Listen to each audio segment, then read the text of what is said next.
Okay, you guys, I am going to go ahead and get us started. It's right at 2 o'clock. I know Rachel has some fantastic stuff to share with you today. Before we get started, I just wanted to say hello and introduce myself to you. I'm Abby Jarvis. I'm part of the team over at QGive. If you're not familiar with QGive, we're an online fundraising platform, and our whole goal is to help nonprofits raise more money. But we know that the actual act of processing a gift online, which is what we handle, is only a really small part of what goes into a good online fundraising presence. And that's why I'm so excited to have someone here like Rachel. She touches on so many brilliant fundraising methods and different things you can do to your website to make it a great fundraising website. I can't wait for you to hear from her. I do see some QGIve clients on the line, and I wanted to let you know if you have any questions about how to apply any of this to your account, let me know. I'll get you in touch with the right person. We'll help you apply all of the lessons that she has to share with us today to your account. If you are not a QGIve client, that's totally fine. Everything you're going to learn here today is applicable to you as well. And then just a couple small things. We are recording this webinar, and you're going to get an email from me probably tomorrow with a link to the recording. I'll include all of the handouts and links that Rachel references, and then we'll throw in some other really cool resources for you as well. So keep an eye on your inbox. You'll get that from me. And then if you are listening to the presentation and you have questions, feel free to drop them in the questions box. I will be moderating questions and answers at the end. We'll cover as many as we possibly can.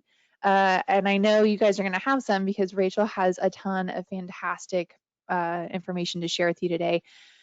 That's why I'm just going to go ahead and turn things over to her. She is going to teach you how to make the most of your fundraising website. I cannot wait for you to hear what she has to say. All right. Hi, everybody. So we're going to talk about our websites today and how they can help us raise more money. Now, I know your websites are just one channel of your marketing mix, but I would argue they're the most important channel, especially when we're all, spending a lot more time online and a lot less time in person. So we're going to talk today about how we can use our brains to tap into our audience's hearts and encourage them to engage and ultimately give more online. So we'll talk about using a mixture of compelling content, thoughtful user experience, and conversion tactics, as well as just making people overall care about our organization. So I'm Rachel Clemens. I'm the Chief Marketing Officer here at Mighty Citizen. We are located in warm Austin, Texas, and we've been around for about 20 years, and we do branding and digital transformations for nonprofits. This means we help our clients with their branding, their fundraising, their websites, their online marketing to help them increase their revenue, boost their awareness, and ultimately to better their communities. And if you are on Twitter, you can find us at You Are Mighty. So by the end of our session today, we'll talk about how to establish goals and strategize solutions for our websites, basically kind of going back to the start and saying, what do we need this thing to do? We'll talk about developing compelling content to make our audiences care, understanding what makes for a better user experience. So what's actually going to drive our users to do the things that we want them to do. And we'll talk about at the end some quick website fixes that result in immediate improvement. So you can do that today, ultimately with an overarching goal to raise more money. And by the way, if you, this is going to work, this session is going to be helpful to you regardless of where you are on your website journey. So for example, if you're getting ready to redesign your website and reimagine your website, this is going to be great. It's going to get you all set up for the things you need to be thinking about right at the outset. But for most of us, we are having to live right now with the website that we have, sometimes for better, sometimes for worse. And so you can also use a lot of these tactics and best practices to make ongoing updates to your website. So don't fret if you cannot overhaul your website right now. That's not necessarily the intention, but rather just some things you can do to kind of iterate on the existing site that you have. So let's take a look at why our websites even really matter to us. This is a study from the Nonprofit Times from 2019. They found that the primary objective of an organization's digital spend was twofold. Most organizations looked at their website and their digital spend as a branding and education opportunity, and an almost equal amount looked at it as a fundraising opportunity. And if you can't read it, the yellow color is organizations under 2 million, and the orange color is organizations over 2 million. So the difference there is that if you're a larger organization, you do look to your website to do a little bit more fundraising for you. What's interesting about this is that in my mind, your website should be your best salesperson or your best development director. Like, your salesperson doesn't take vacation. It says only what you tell it to say. It never gets sick. So like, ideally it would be bringing in revenue, right? So while the website is there for branding and for education purposes, it also needs to raise money for you. So I was actually surprised by this to see that they were about equal.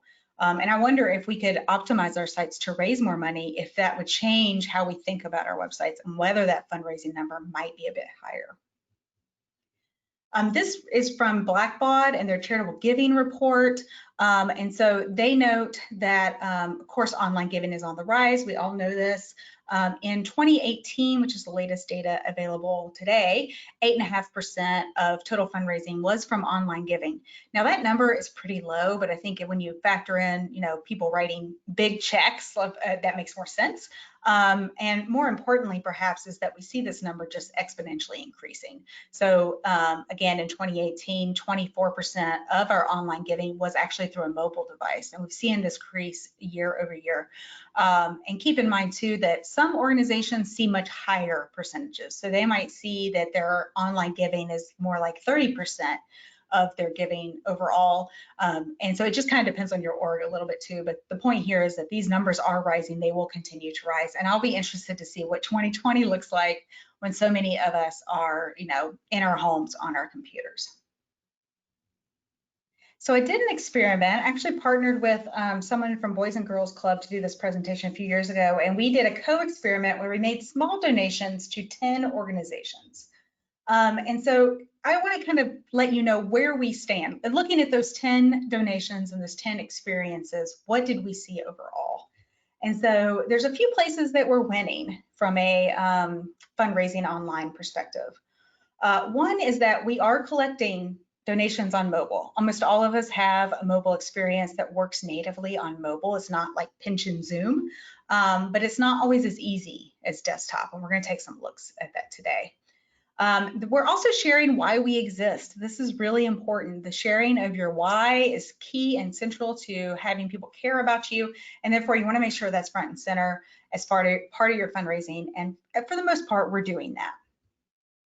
And almost all of us are offering monthly donation options. That's really come about in the last few years. And so the good news is most of us are now offering that. And then we're also offering donation amounts. So on this example on the right, this is from Feeding America. You'll notice that they give options for a donation amount. So they're giving you options. They're also giving you little, what I'll call nudge text, and we'll talk a little bit more about this later, that says, giving $500 to join our Hunger Council and help provide 5,000 meals to families facing hunger. So that's a little nudge. Basically, they want you to select that $500 option as well. Here's another example from ACLU, and you'll see their donation amounts as well. And they're really pushing that monthly gift. So that's a little nudge for monthly giving there.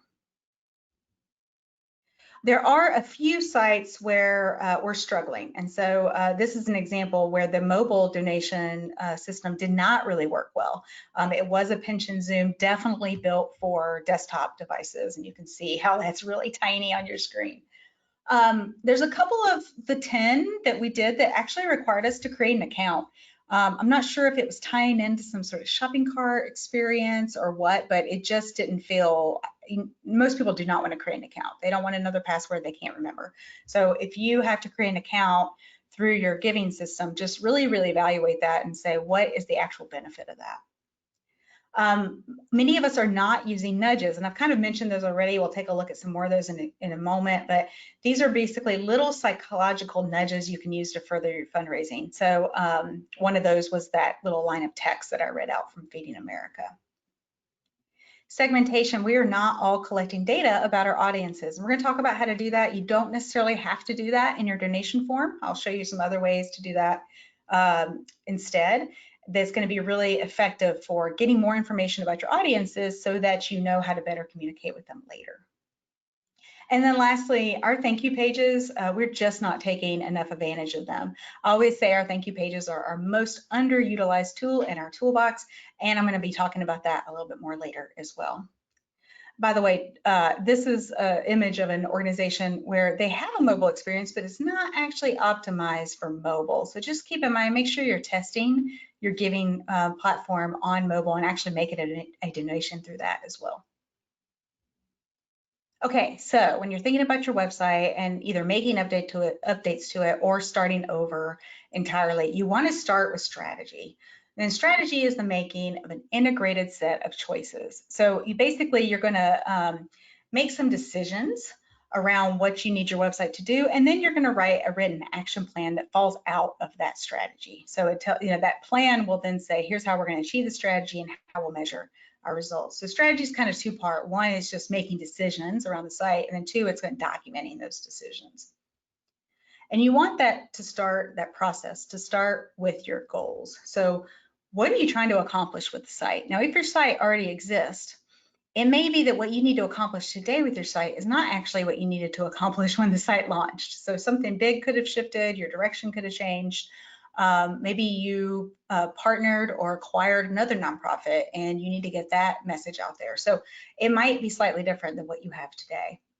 And whatever your main goal for your website is, because there's typically one main goal, that becomes your call to action. Now, what'll happen is you'll end up with, like, if I ask you list the goals for your website, you're going to end up with somewhere between likely 5 and 10 different goals. That is absolutely common. Every department has their own goal, but you really want to get together with your team and decide what your primary goal is. The overarching website should have one main goal. And usually it's to raise revenue. That is not always the case, but quite often that is the case. And so you want to get with your stakeholders, any decision makers within the organization early to decide on those goals so that later when somebody comes back and says, hey, I want to add this thing to the homepage, you can say, well, does it further that goal? Because if not, it really doesn't belong on the homepage. Once you've established what your goals are, I want you to write them down and write down how you'll measure them. So each goal that you list, measure how you're going to, or write down how you're going to measure it. And be as precise as possible here. Look at your analytics, see what's happening today, and what you can do to improve moving forward. By the way, a lot of times organizations will say, awareness is our goal. And we saw that with the results from the Nonprofit Times study. They listed branding and education as their #1 goal. That's okay. Awareness absolutely can be your goal. However, just know that awareness tends to happen outside of your website. What I mean by that is you usually need other measures or other channels, other initiatives to drive traffic to your site to increase that awareness. So people don't typically just kind of pop on your site. They tend to get there by a search. They typed in keywords and the search engine led them there, or they saw an ad, or they saw some social marketing. Those are all things that drive awareness and push people to your website. It's not the idea that, if you build it, they will come. You must have measures and tactics to drive them to the site. And keep in mind too that often when people say they want awareness, they actually want something else. And it's just that awareness can help blank happen. So really ask yourself, is it truly awareness, or do we need other things from the site as well? And are we really trying to drive awareness so that we can grow our email list or grow our fundraising? So push yourself a little bit there if awareness is your answer. Okay, this is, we're gonna have a little participatory period here. You guys have a questions box, and I'm gonna show you a website, and I want you to tell me in the questions box what the main goal of that website is. So we talked about, when you land on a website, you should know as a visitor to that website what they want you to do, and as a nonprofit, you should know exactly what you're asking people to do. So we're gonna see if these websites do that. Okay, so here's our first one. Again, type in the questions box what their main goal is of the website. And this is CASA here in Travis County, which is Austin. And looking in the questions box, let's see. Volunteer, get volunteers, volunteer, volunteer. Thank you. People are, oh no, that's old. Volunteer, volunteer, absolutely. Volunteering is the #1 thing that CASA needs from its visitors. And the reason you know that is twofold. One, in the top right, there are two main call to actions. There's volunteer and donate. So they actually have two things they're really trying to get people to do. However, they're backing up the volunteer ask with a call to action right there on the image. And notice that's the most clear thing on the page. So this is a great example of using your goal or using content and a color and things like that to show your main action. Okay, here's number two. What do you think the number one goal for the ASPCA.org website is? Donate, donate, donate. Absolutely. How do you know this? Well, what's interesting about this site is they actually are using design to really push their call to action. So it's not so much text. I mean, there is 63 cents a day, but this page is mostly black and white or neutral tones. And the only things that really pop on the page are the donate buttons. There's one top right and one in the image area as well. And so that's a great example of a CTA that works really well, and B, using design to really push your CTA. Okay, last one, and this one's a little bit different. So tell me what you guys think is the main call to action for this nonprofit. Book your ride,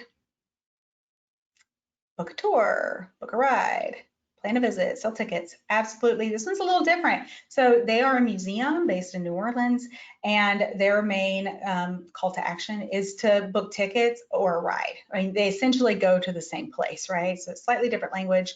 Again, very neutral, lots of blues happening on this page with the red pops and color for their call to action. So I think they do a really nice job of this.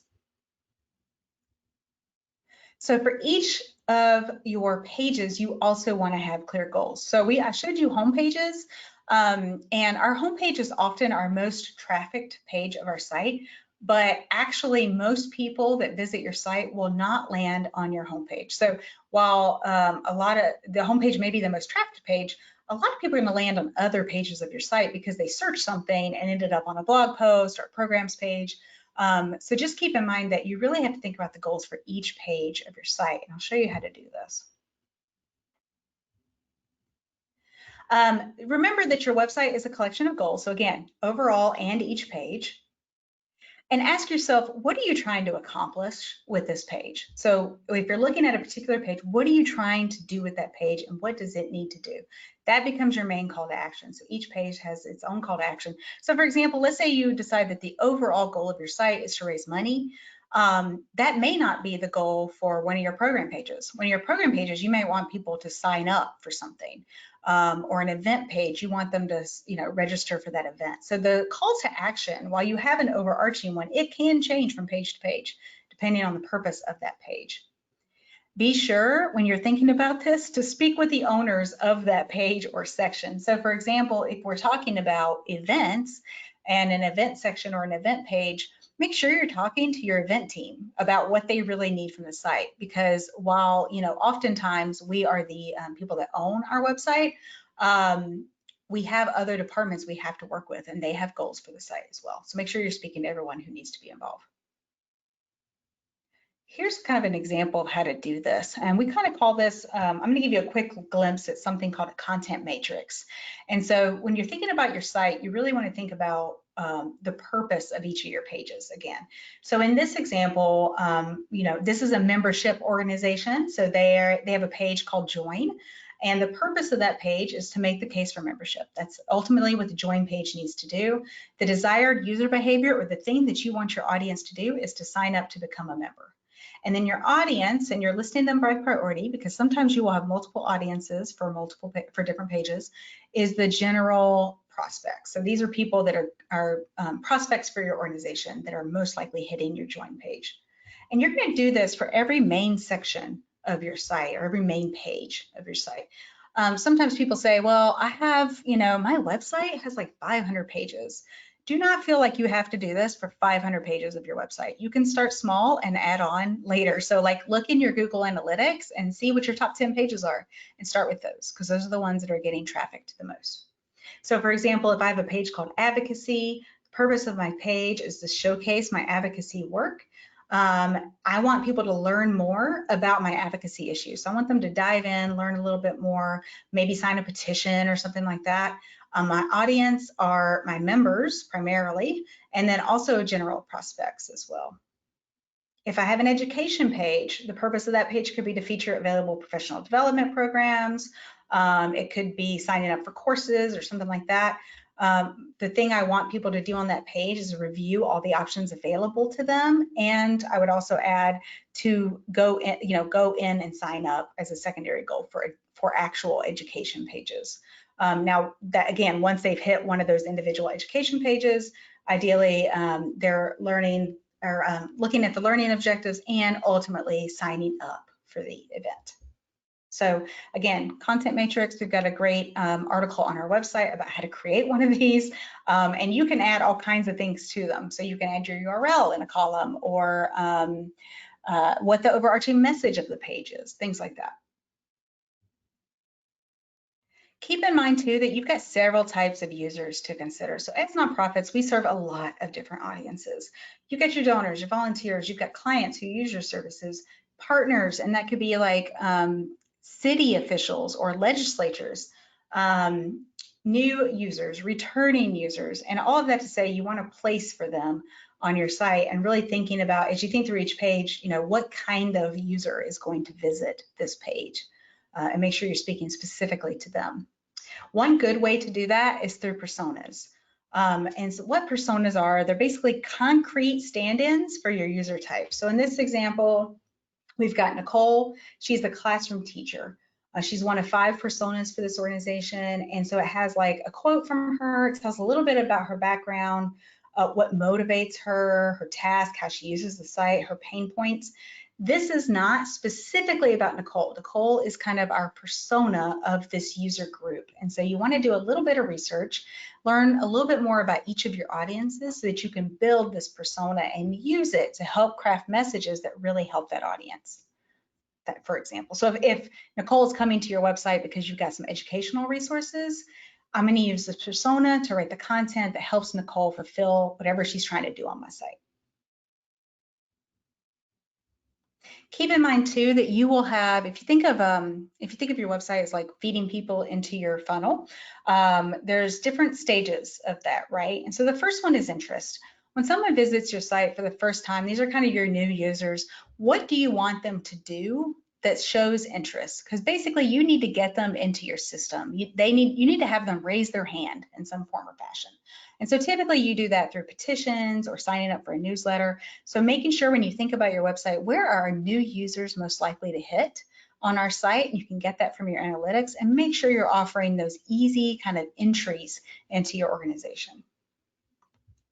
From there, once they're in your funnel, you want to give them consistent touches, impact stories, news, so that now ideally they're on your newsletter. They're getting constant little updates from you on what's happening within your organization. Ideally, that consideration and that phase feeds them into the involvement phase. So where they're making donations, or they're choosing to volunteer, or becoming members, whatever your conversions look like, you want to drive them to that in the involvement stage. And then there's the advocacy stage, which is once they're kind of committed to your org and they've shown commitment through involvement, how can you get them to share that commitment, to campaign for you, to do P2P fundraising for you, peer-to-peer? So really, when you think about your audiences, you want to think, at what level is my audience when they hit this page? And so that helps you to draft your messaging as well. Make sure that your users and visitors can navigate your website with ease. So we've talked about how to engage them, but we want to make sure we don't overwhelm them. And that can happen really easily. I'm going to show you an example of that in a moment. Keep in mind that the success or failure of your site often depends on the ease with which your users can do what they came to do. So let's say someone came to get your mailing address, like something super simple. Is your mailing address in the footer of your website? It should be. That's where people often put it. And so that's where I'm going to go looking for it first. If it's not there, I'm looking for a contact button. Or contact information. Is your contact under about? Because I'm not really looking there. I'm looking for contact. So again, make sure that whatever your users come to your site to do, that you have an easy way for them to do that thing. Your job is also to sacrifice for the greater good. Every department wants their content on your homepage. The event people want a call out for their website on the homepage. The program people want their new program on your homepage, fundraising. I mean, everybody wants homepage real estate. And so again, when you decide early on with your stakeholders what the primary goals of your website is, much easier to say no. That doesn't align with the goals that we decided as a team, and to say, instead, let's put it here where it makes more sense. Again, make the journey pathways clear. Those are the things we just looked at with the funnel. So this is an example of a site that does not have cognitive ease. In fact, it's called the opposite cognitive load, which basically means when I land on this site, my brain has to work far too hard to figure out what I'm supposed to do. So we saw those examples earlier with the nonprofits where it was actually really clear. So that's a good opposite of what you're looking at here. This is an example of what you do not want to do.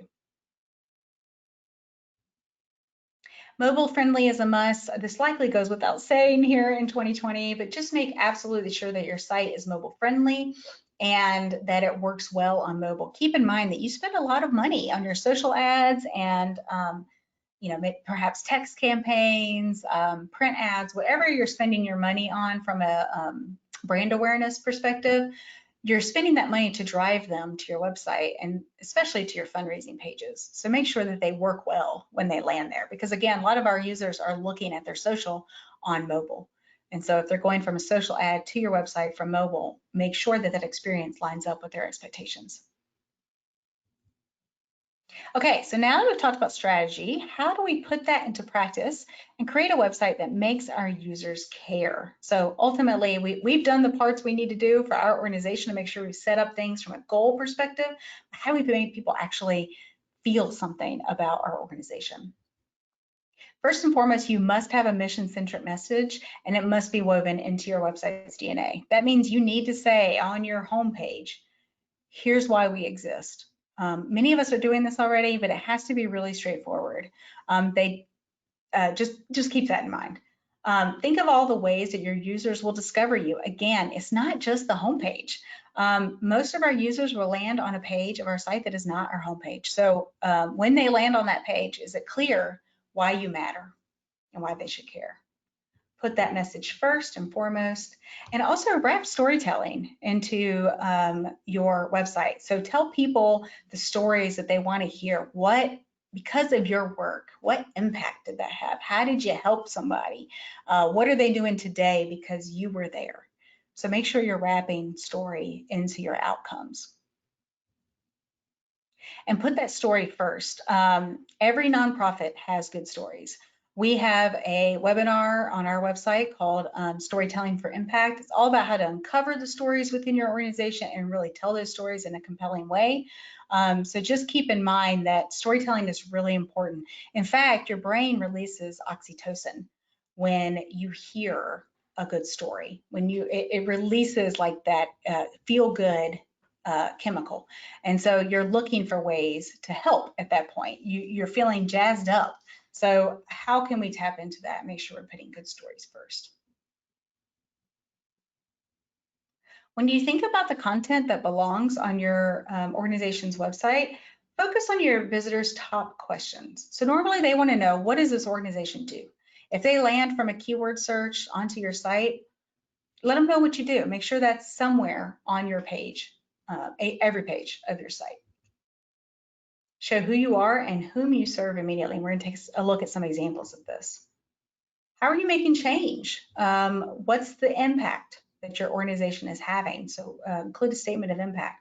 A lot of times that wants to look like numbers, stats, and data, and that's okay. But sometimes it's storytelling. So it can be shown, your impact can be shown in lots of different ways. And then ultimately, how can I take action, right? Which we took a look at that. One of the key parts of your messaging and making people care is your hero message.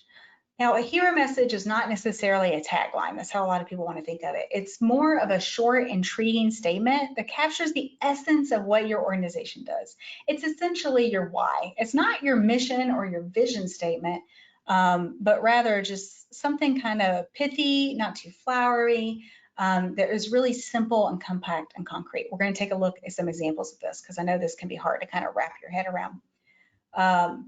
Make sure you don't get too flowery with it. Again, it can't be too fluffy. It has to be sort of concrete and really clear. So here's some examples. First of these is from St. Baldrick's Foundation, and their hero message is let's take childhood back from cancer. So they're focusing on childhood cancer. It's very clear from the outset. There's a happy family here. This is a pretty good example of a hero message. I love this hero message from the Boy Scouts of America. Some kids avoid obstacles, Scouts overcome them. I absolutely love this. It says immediately who they serve. They serve kids. And it says their impact. They help kids learn to overcome obstacles. And it shows an image of young boys. And so immediately, from a visual perspective, I also have a good sense of who they're serving.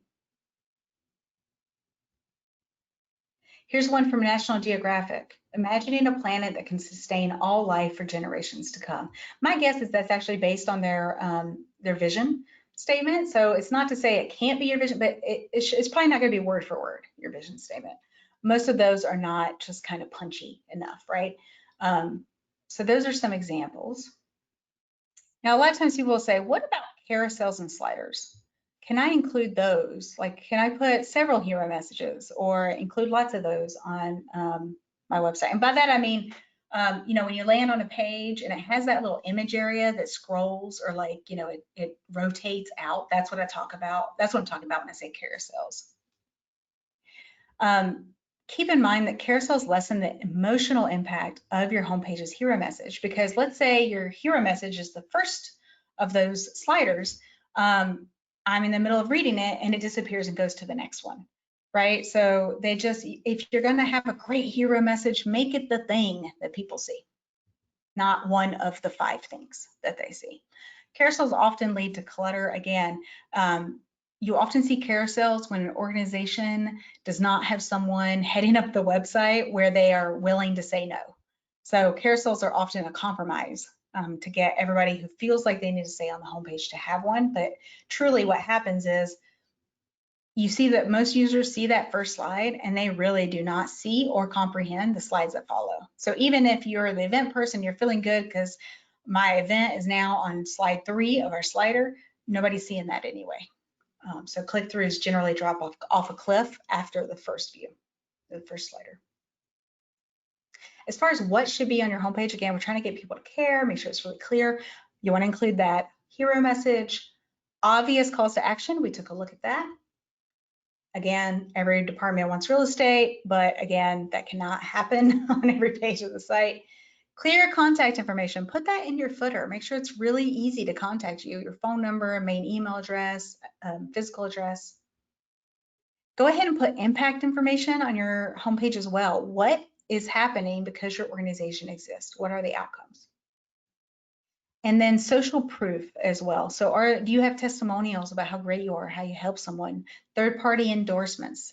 This is your opportunity for other people to say how great you are and not just for you to say how great you are. Okay, so we've talked about strategy and making audiences care. Now I want to talk about how we can keep our audiences moving through our processes to ultimately donate, both in terms of first gives and ongoing gives. So we're going to start with forms and we're going to focus on donation forms. But if volunteering is your main goal or some other goal you have that is not donation forms, the principles will still apply. So I'm going to show you some best practices, and regardless of what your ultimate goal is, you can use that with your forms. Your forms are the connection between your visitors and their money. This is really important, especially when we talk about fundraising. You cannot get money from your online visitors unless your form is completable and easy to use. And you want to make it as simple as possible so that more people will give you their money, right? So basically your connection between your visitors and their wallets. You want to keep that form as simple as possible. Okay, so if you don't need to ask for someone's title, if you're never going to use Mr. or Mrs. and you really don't care what that is, then don't ask it in your form. Notice what the private sector is doing. When you look at, you're buying a pair of shoes on Zappos. Zappos spends a ton of money to figure out how to get people through the buying process faster. So go to their site. What are they doing that you can steal and use in your donation forms? Because E-commerce forms and donation forms are very similar. So how are they getting people through faster? We know that the private sector and e-commerce sites get users through their forms 17 seconds faster on average than a donation form. So what's the difference? Why are we taking 17 seconds longer? Let them spend their money to figure out all the optimization tricks, and then you go steal them. Keep your research questions separate from the information you need for someone to donate, become a member, or renew. So for example, what's your birth date? You might want to know that information. You might do this really cool thing where you send them a card and say thank you and we're glad you exist and you live today. But you don't want to ask that in your donation form. Again, we want to keep it simple. So I'm going to show you some ways to do that a little bit later. But don't ask those questions right there in the donation form. Keep it as simple as possible and as quick as possible. Salvation Army does a good job on their donation form. This is the USA Salvation Army. So when you land on their landing page on desktop, it's got options for donating once and donating monthly. So the donate once is automatically highlighted for you. And it's also got the donation amounts there highlighted for you as well. And it starts with the highest number. So that's called anchoring. That's one of those psychological nudges that I mentioned earlier. When you are using your donation forms, ideally you want to put your highest donation amount first. What that does is it just sort of anchors people to that 250 number, and studies show that they tend to donate a little bit higher when they're anchored with the higher number first. And you'll notice that Salvation Army actually goes a step further and highlights the 250 option. So we know they're really pushing that 250 option. This is an example from Charity Water. If you ever want to see an organization that has done a great job with their digital experience, their website, their fundraising, Charity Option is a great place to go and explore. They actually use a multi-step form. And so when you land on their donation page, and actually they have right on their homepage, they have a little, you can get started in the donation form right there on their homepage. That's a little different than most organizations. But when you land on their donation page, again, they have the give once or give monthly option. And then they have a choose an amount to give, so pre-selected. They have pre-selected $100, so that's their nudge, slightly different. I do wish their numbers were going higher to smaller, but you'll notice this just feels easy to do because there's literally 2 buttons I have to click, if any, or so let's say 3. So I've got to choose my frequency and my dollar amount and my donate. And in fact, I don't even have to click any buttons but the donate button if I'm just going to give the $100. Once you click that button, it gives you credit card information. So then you put in your credit card information, and the last part of the form or step of the form is your contact information. So notice they're giving you credit card information first, so that they have that and can run the donation. But it feels real bite-sized, feels real step-by-step and easy to do. If you are using a system where this is not as simple, they don't offer multi-step forms, you can do this typically with, some custom development with your partner. And I would highly recommend if you're going to go this route that you test it. So run a test where you're doing a multi-step form versus one long form for a few months or however long it takes to get enough data to where you're making the right decision on which kind of form your users prefer. One other thing I'll note here, notice the Express Donate button. If I remember correctly, when I pushed that button, it opened, I was using the Chrome browser, and it opened a Chrome experience where it plugged in my credit. For better or worse, I do store some credit card information in my Chrome because I never want to get up from my chair and go get that credit card.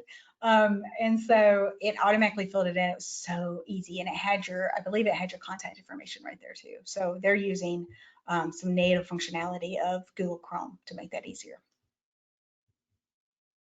Here's one from Planned Parenthood. So again, monthly, one time, they've got their donation amounts. They've got them starting higher to lower. They have pre-selected $35. If I had to guess, I would guess that most of Planned Parenthood's donors are giving around $25. And the reason I say that is notice they've highlighted 35. So typically, if you look at your average donation and you're going to nudge somebody to something, you might want to make it a little bit higher than what they normally do. Because again, you're trying to nudge them to give a little more.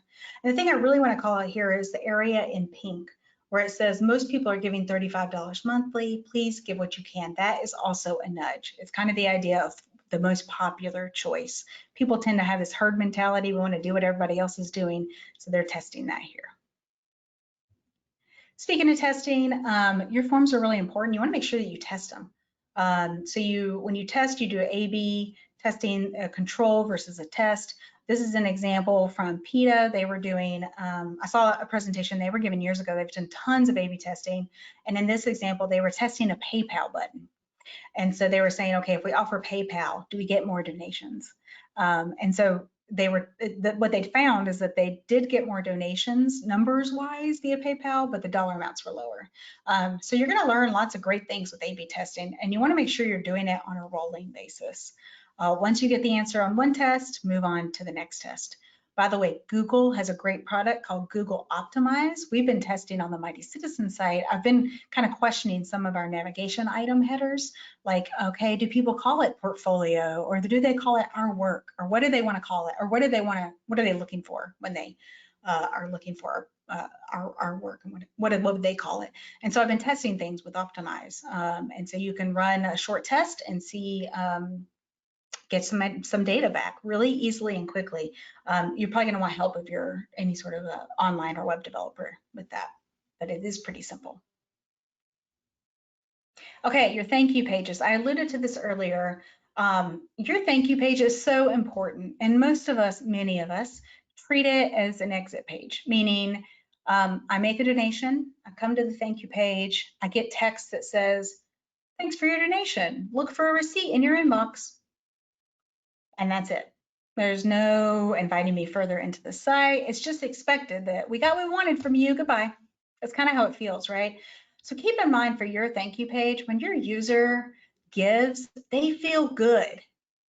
We know that when people give, that's like the best they're going to feel. They feel great right after that gift. And so your thank you page can help extend the feeling of that extend that feeling essentially. So with your thank you page, make sure it's celebratory. Thank them for the donation, make them feel like they were seen and heard, and their donation is going to make an impact, regardless of the amount. Make sure you tell them that this donation went through. So in the yellow bar at the top, if you can't read it, it says success. You will receive an email shortly explaining the details of your transaction. So there is a line there letting them know they're going to get a tax receipt, they're going to get an email receipt, but there's so much more to this page.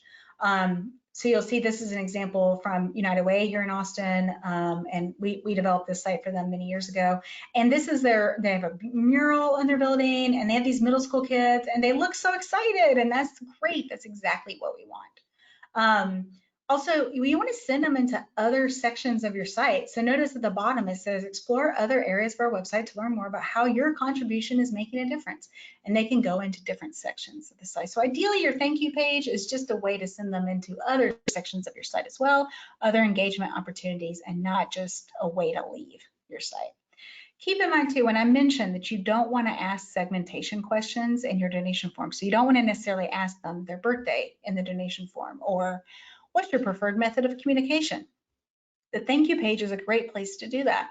So maybe, it says thank you for your donation, and then it has a little survey. There are a couple organizations that do this really well. ACLU is one of them, if you want an example, where they ask you, why did you give today? So they're collecting information about their audience's motivations, so they can then later send them communications about those motivations. So think of your thank you page as an opportunity to ask those segmentation questions. Okay, so what can we do today? I think I've given you some things, like go work on your thank you page, go work on your hero message, but there are some other little tweaks that we can make that will really help our user experience and hopefully help drive fundraising. One of those is the 5-second test. You want to ask, does your organization pass the 5-second test? And what I mean by that is in the 5 seconds that many people are seeing our homepage, because you do not get much time, does my page tell them why my org exists, how I impact the world, and how they can take action? So those, again, you might remember these were the 3 compelling pieces of content we needed to answer. So I'll show you an example, and I'm going to give you 5 seconds, and feel free to put in the questions box during that time, or just to think about it in your own head. But I want you to look and see if this site gives me the why, tells me the impact, and gives me an action to take. Okay, are we ready? Here's 5 seconds.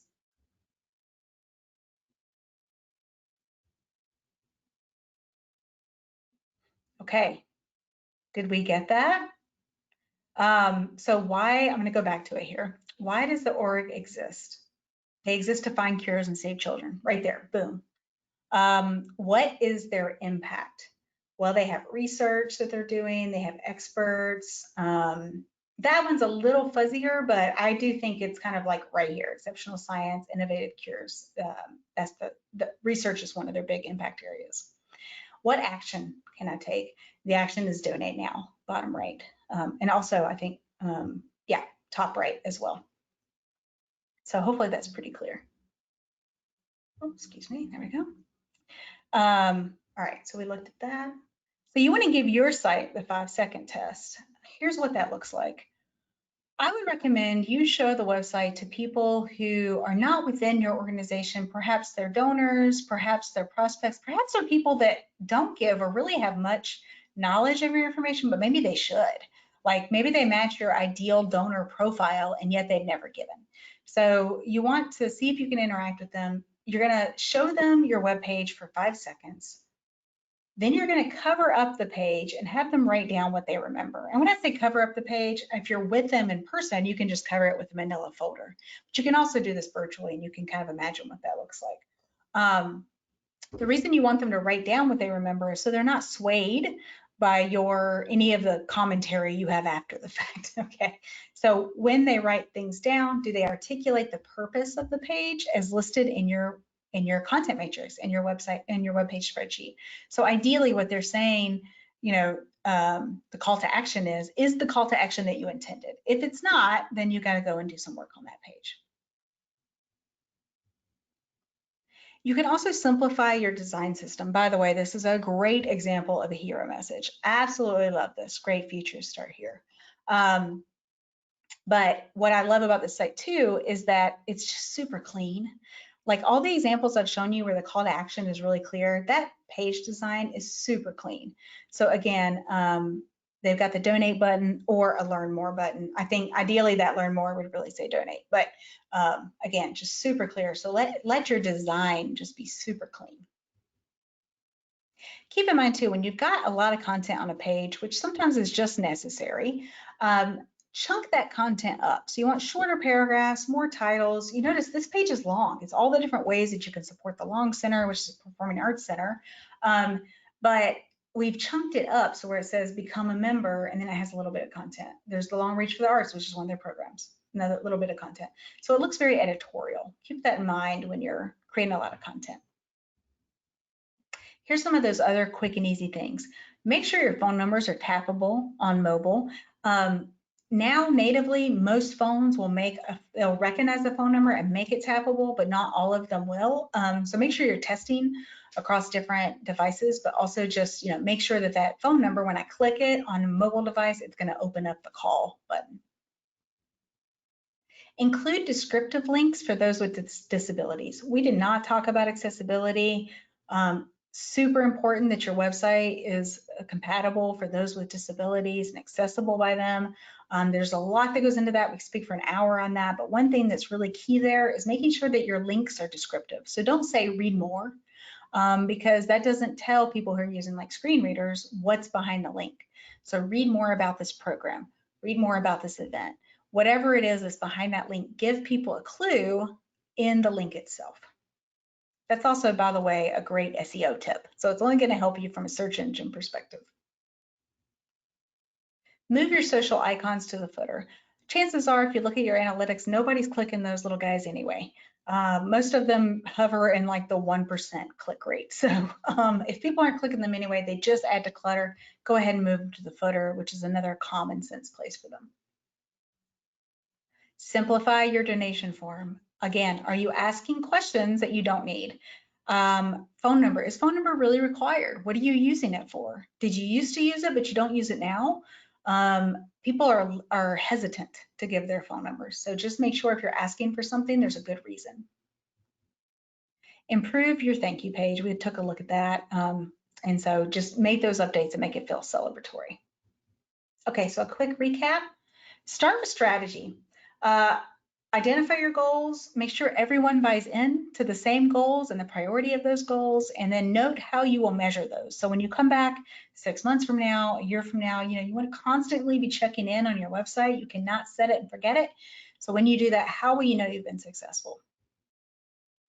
Let the heart lead. People don't take action unless they care. Emotion is really important in fundraising, and so we've got to make sure with our hero messages and our content that we're driving people to take action. You want to keep it moving. Smart iterative improvements lead to engagement. This is all those little things you can do to improve your donation page, your thank you page, any of the other little experiences on your site. Make it super simple. So you can get the slides and a website evaluation kit. So if you're curious about how your website stacks up, we have a little kit for you available at mightycitizen.com/anatomy. I've also got bonus tools and templates, including a nonprofit website performance guide and how to plan and execute a fundraising campaign as well, which is super critical right now. So these are 2 guides, and there's lots of other tools at mightycitizen.com. And I believe QGive is going to send some of this stuff to you guys as well. So I'll pause here and see, Abby, if there were any questions.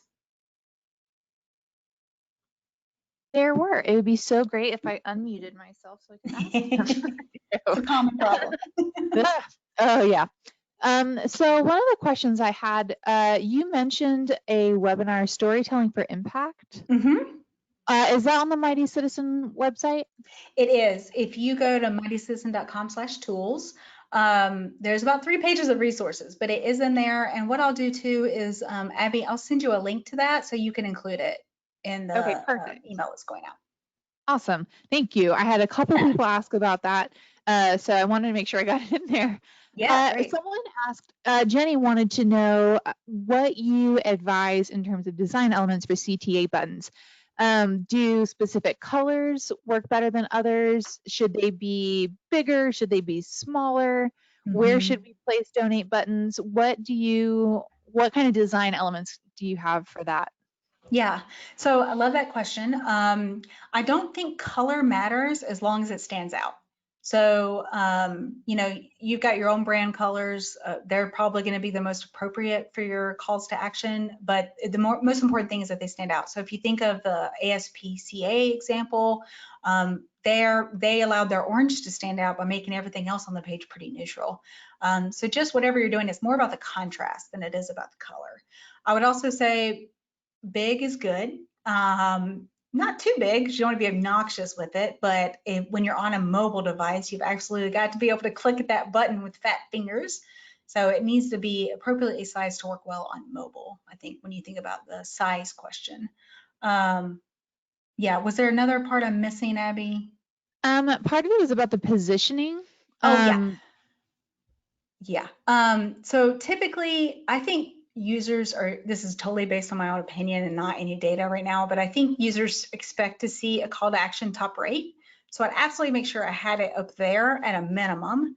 And then again, I think a lot of the most successful websites also have it in their main imagery area with their hero message. Absolutely. And the advantage of having it in the top right is when you are on different pages away from your homepage, that's always there. So people Yeah, will always exactly. see the donate button. Consistency Awesome. is Thank you key. for that. Yeah. Kimberly asked a really interesting question. She wanted to know what your thoughts were about using a video with the hero message on the homepage. Yeah. How does that work? So I think I think that's great. Video is really important. I didn't really touch on video. A lot of times what you'll see is sort of background video where the hero message is laid over the video and the video is kind of moving behind it. That can be really compelling.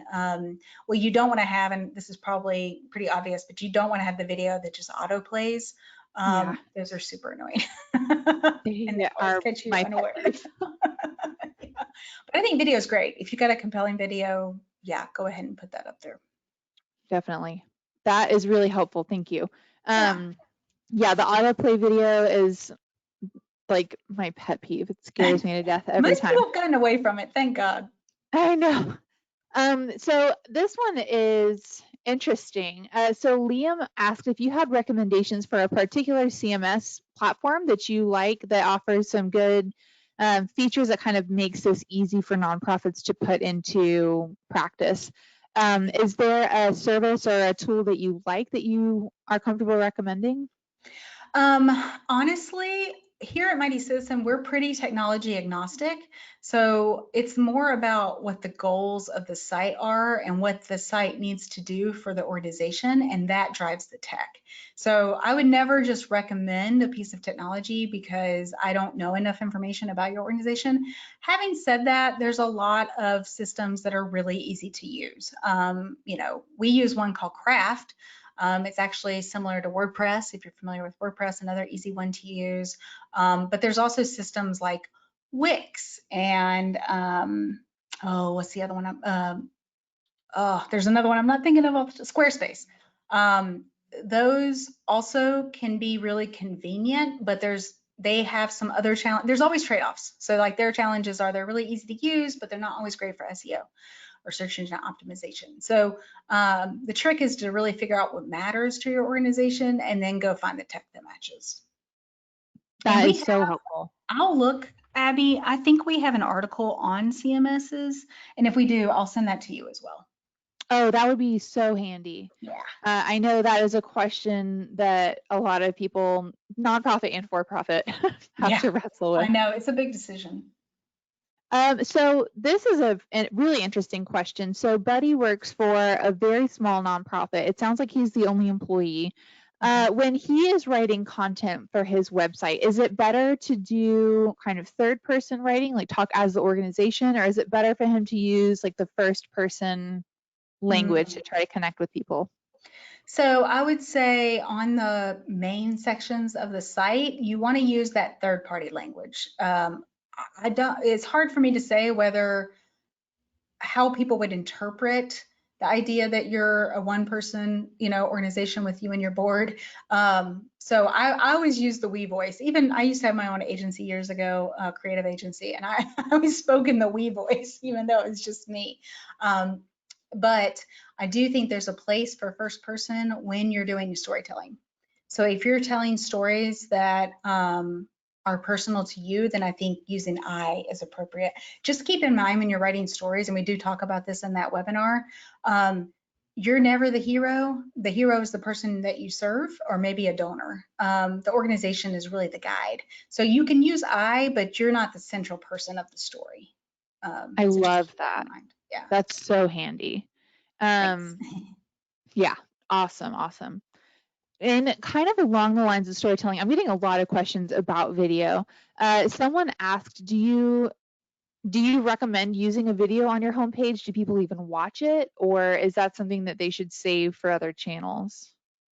I think you can. I mean, here's the deal. It's hard to say without testing. So I definitely recommend try it out. Put the video up on your site and see if it gets clicks. One of the things you can do in Google Analytics, and you may need a partner to help with this, but you can set up an event where you can see how many people viewed the website, and you can see to what extent they viewed it. So this many people viewed it 25%, this many people viewed the whole thing. So put it up and give it a little time and see how it's resonating. I do know oftentimes you want to use video in other channels to drive to the website. So it could be that it's in both places.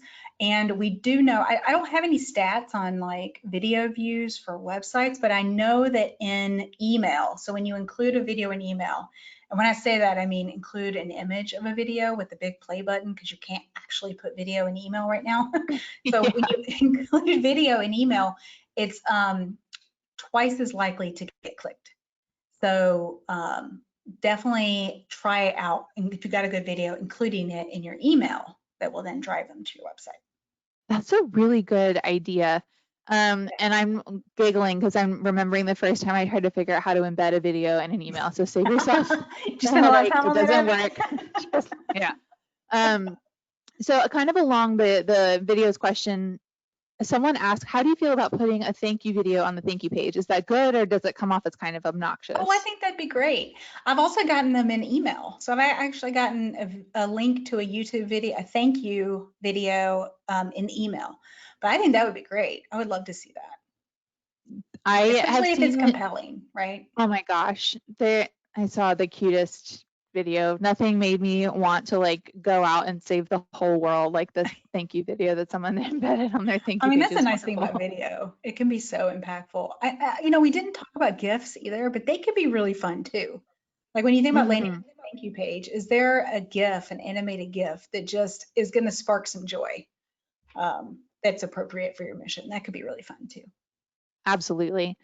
I have one more question and then I'm going to wrap up. Okay. Uh, Someone asked what your view is on pop-ups to either solicit donations or ask people to like subscribe to your email list or something like that. Yeah, it's so funny. I need to add that to this presentation because that's probably the question I get asked most. Um, okay, here's the truth about pop-ups. Your users hate them, but they work. Ah, So so true. nobody likes the pop-up, and yet they work. So what I usually recommend is, yes, I think it's absolutely okay to use pop-ups. I would use them sparingly. So I would use it at end of year for my end of year fundraising campaign. If there was a big piece of legislation that was moving through and I had a really important and timely petition that I needed help with and people to sign, I would include it there. So I certainly would not have it up year round, but I would be very strategic about when I did have it up.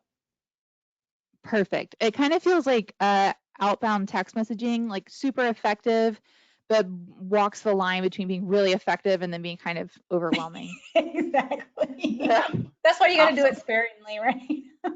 Oh yeah, I there's a really great quote. Someone said like think of it like spices, like a little bit is wonderful, but too much is just a mess. Oh, I like that. I'm gonna steal that. It's so great. I need to look back and remember who said that.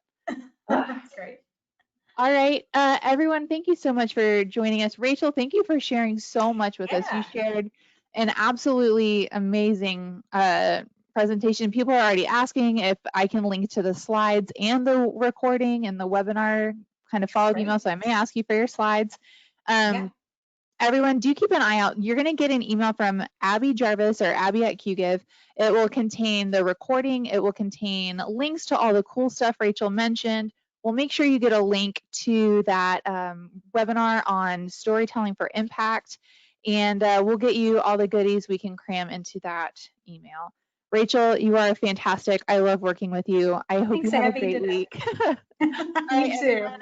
Have a good Tuesday. Talk to you later. Bye.